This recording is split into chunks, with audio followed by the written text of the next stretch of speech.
اور یہ اختیار ایک بنیادی فنڈامنٹل رائٹ ہے، کیونکہ دیکھیں اس کے بغیر ریاست کا اور شہری کا رشتہ ہی ختم ہو جائے گا۔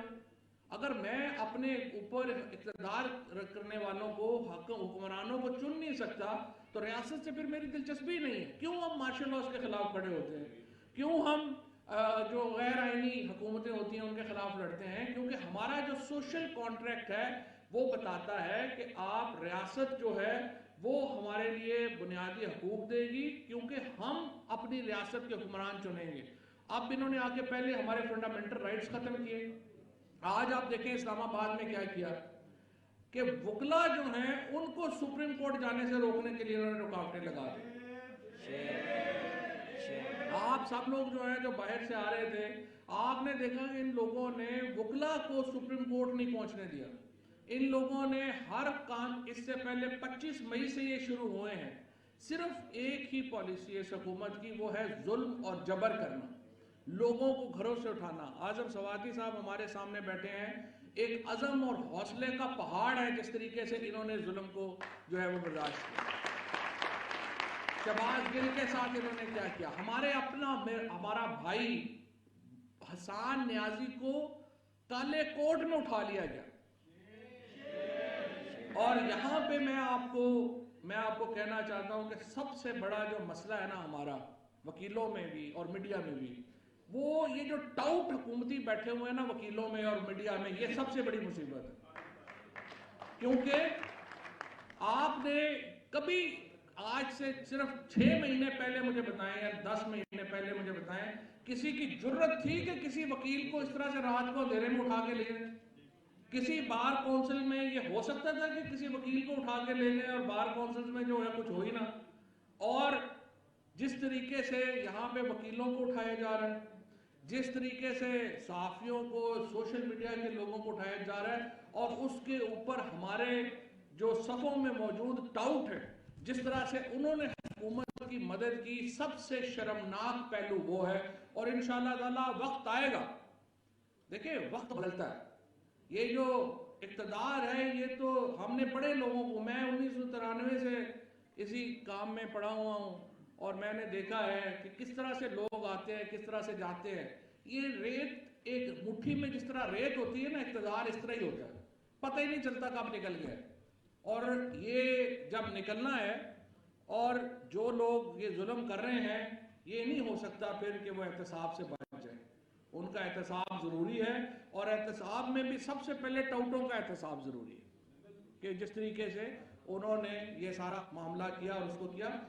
آج جو ریزرو ہو گئی ہے، ججمنٹ جو ہے وہ سپریم کورٹ کی ریزرو ہو گئی ہے، پورا پاکستان دیکھیں 1 لاکھ جو پٹیشن ہے جس میں سپریم کورٹ سے اور چیف جسٹس صاحب سے اظہار یکجہتی کیا گیا ہے، 1 لاکھ تقریباً 18 گھنٹوں میں سائن ہوئے ہیں، اتنی بڑی۔ اور اس وقت 5واں دن ہے، چیف جسٹس صاحب جو ہیں وہ ٹاپ ٹرینڈ کے اوپر ٹاپ ٹرینڈ کر رہے ہیں۔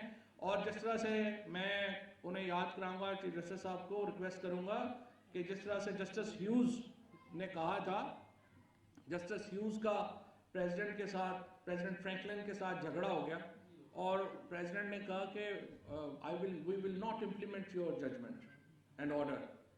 اس نے کہا کہ دیکھیں I'm سپریم کورٹ کا جج تھا لارڈ ہیوز، امریکہ کا۔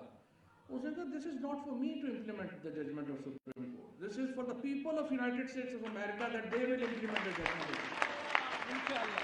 تو سپریم کورٹ کے چیف جسٹس صاحب سے میں کہوں گا آپ اپنا آرڈر دیں، ہم دیکھیں گے کہ کس کی جرت ہے آپ کے آرڈر کو ڈیفائی کرے۔ انشاءاللہ تعالیٰ پورا پاکستان سپریم کورٹ کے پیچھے کھڑا ہے، آئین کے پیچھے کھڑا ہے، اور جو ججمنٹ آنی چاہیے آئین کے مطابق ہوگی انشاءاللہ تعالیٰ۔ اور یہ جو سارے لوگ ہیں جنہوں نے آپ اس وقت پارلیمنٹ میں پوڑی ڈالی ہوئی ہے، بھئی جو صبح آپ کے وکیل آئے ہیں انہوں نے تو بات نہیں کی ہے، اب آپ نے پارلیمنٹ میں کیا ہوا ہے، سیشن لگا کے بیٹھے ہوئے ہیں، اور وہاں پہ اپنی اس پارلیمنٹ میں جس کا لیڈر آف اپوزیشن راجہ ریاض ہے، اندازہ لگا، یہ اس کو پارلیمنٹ کہتے ہیں۔ بھئی اس پارلیمنٹ کا اجلاس بلانے کے بجائے اپنے ماڈل ٹاؤن میں اجلاس کر لیا کرو، اس پارلیمنٹ کو کون مانتا ہے؟ وہاں پہ اس کو نہیں مانتے، اس کو انہوں نے بنا لیا ہے کہ یہ پارلیمنٹ کا کوئی ریپرزینٹیٹیو باڈی ہے۔ اس وقت پارلیمنٹ پاکستان کے لوگوں کو ریپرزینٹ نہیں کر رہی. پاکستان کے لوگ نئے الیکشن کے لیے جو ہے وہ چاہتے ہیں اور انشاءاللہ تعالیٰ پاکستان میں نیا الیکشن ہی مسئلوں کا حل ہے اور ہمیں جتنی جلدی اس کی طرف بڑھیں اتنا اچھا ہے. ہم تو نیشنل الیکشن کی طرف جانا چاہتے ہیں لیکن چلیں نیشنل الیکشن نہیں تو آپ کے پی اور پنجاب میں الیکشن کروائیں, آئین کے اوپر عمل درآمد کرائیں اور یہاں سے ہم شروع کر لیتے ہیں انشاءاللہ تعالیٰ. اور پاکستان کا جو مستقبل ہے وہ ان لوگوں نے آج جو سیکٹری ڈیفنس نے اور سیکٹری فائننس نے جو آ کے وہاں پہ رپورٹ دی اس سے تو لگا کہ ہم کو بالکل ہی پاکستان ہے کو فیلڈ سٹیٹ ہے. لیکن انشاءاللہ عمران خان کی قیادت میں پاکستان کو واپس آنے میں کوئی وقت نہیں لگنا, چند مہینے میں انشاءاللہ تعالیٰ ہم واپس آئیں گے. اور آپ مجھے خیال ہے چودھری اور انشاءاللہ ابھی ہمیں جو ہے وہ چودھری اعزاز صاحب نے بھی جوائن کرنا ہے ویڈیو لنک کے اوپر, ان کی جو ہے وہ گفتگو بھی ہم نے سننی ہے.